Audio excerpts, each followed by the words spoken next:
બાળકોમાં નાનપણથી જ સાહસ અને જાગૃતતાના ગુણો ખીલે તે માટે પોલીસ વિભાગ દ્વારા વિવિધ શાળાઓમાં કાર્યક્રમો યોજાઈ રહ્યા છે। ભુજની વ્હાઇટ હાઉસ પબ્લિક સ્કૂલ ખાતે પોલીસ વિભાગની સુરક્ષા સેતુ યોજના હેઠળ એક સપ્તાહનો કાર્યક્રમ યોજાયો હતો, જેમાં ભાગ લેનાર વિદ્યાર્થીઓને સ્વરક્ષણની તાલીમ આપવામાં આવી હતી। તેમને કરાટે શીખવવામાં આવેલ તે ઉપરાંત ફાયરિંગની પણ તાલીમ અપાઈ હતી। આજનો જમાનો ટેકનોલોજીનો જમાનો છે, ત્યારે ઇન્ટરનેટ દ્વારા થતી છેતરપિંડીથી કઈ રીતે બચી શકાય તે માટે પોલીસના સાયબર સેલના શ્રી હિતેશભાઈનું માર્ગદર્શક પ્રવચન પણ યોજાયું હતું। મોટાભાગના શાળાના વિદ્યાર્થીઓ ફેસબુક કે વોટ્સએપ જેવા સોશિયલ મીડિયાના માધ્યમનો ઉપયોગ કરે છે, ત્યારે આ પ્રકારના માધ્યમનો કઈ રીતે સાવધાનીપૂર્વક ઉપયોગ કરી શકાય તેની વિગતવાર જાણકારી આપવામાં આવી હતી। આ અંગે શ્રી હિતેશભાઈ તથા કાર્યક્રમમાં ભાગ લેનાર વિદ્યાર્થીને ચંચળ ન્યૂઝ સાથે વાત કરી હતી।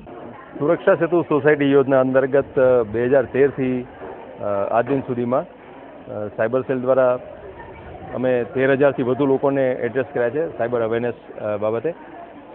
અમે મોટાભાગે સ્કૂલો પસંદ કરીએ છીએ, કારણ કે આવનારા નાગરિકોનું ઘડતર જે છે સ્કૂલમાં જ થવાનું છે, એટલે હવે પછીની પેઢી વધારે અવેર હોય, વધારે સુરક્ષિત બને, એના માટેના પ્રયત્નો અમારા સતત રહે છે।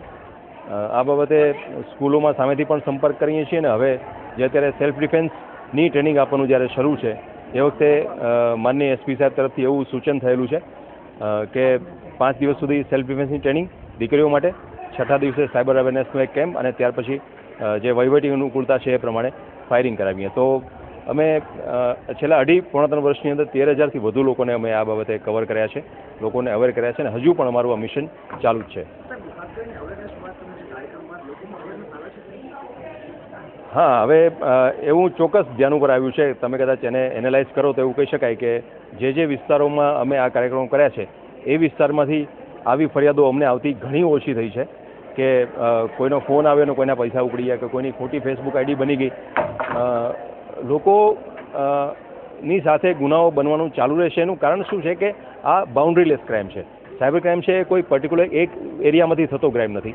આ વ્યક્તિ કોઈ અમેરિકામાંથી પણ તમારા અબડાસાના કોઈ કોમ્પ્યુટર ઉપર એટેક કરી શકે છે, એટલે આ બાઉન્ડ્રીલેસ છે, એને થતો રોકી શકાય એ વસ્તુ બહુ જ ઓછા ચાન્સીસ છે એ વસ્તુના। પણ તમારી સાથે જ્યારે ગુનો બનતો હોય તો એની તમને તત્કાળ ખબર કેમ પડે, તમે એનાથી કઈ રીતે બચી શકો એ બાબતે લોકોને અવેર કરવાનું મારું ધ્યેય છે।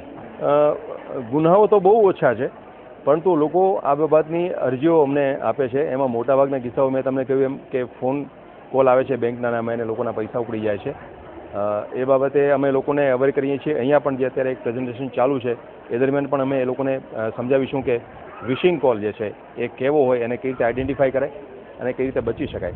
તો હજુ પણ તમારા માધ્યમથી અમારે લોકોને એ જ કહેવાનું કે એક જ ગુરુ મંત્ર ધ્યાને રાખી લો કે વિશ્વની કોઈ પણ બેંક એના કસ્ટમરને ફોન દ્વારા કે ઈમેલ દ્વારા પોતાનો આઈડી પાસવર્ડ જણાવવાનું કહેતી જ નથી, એટલે મહેરબાની કરીને આવા કોઈ પણ કોલના જવાબ આપવા નહીં।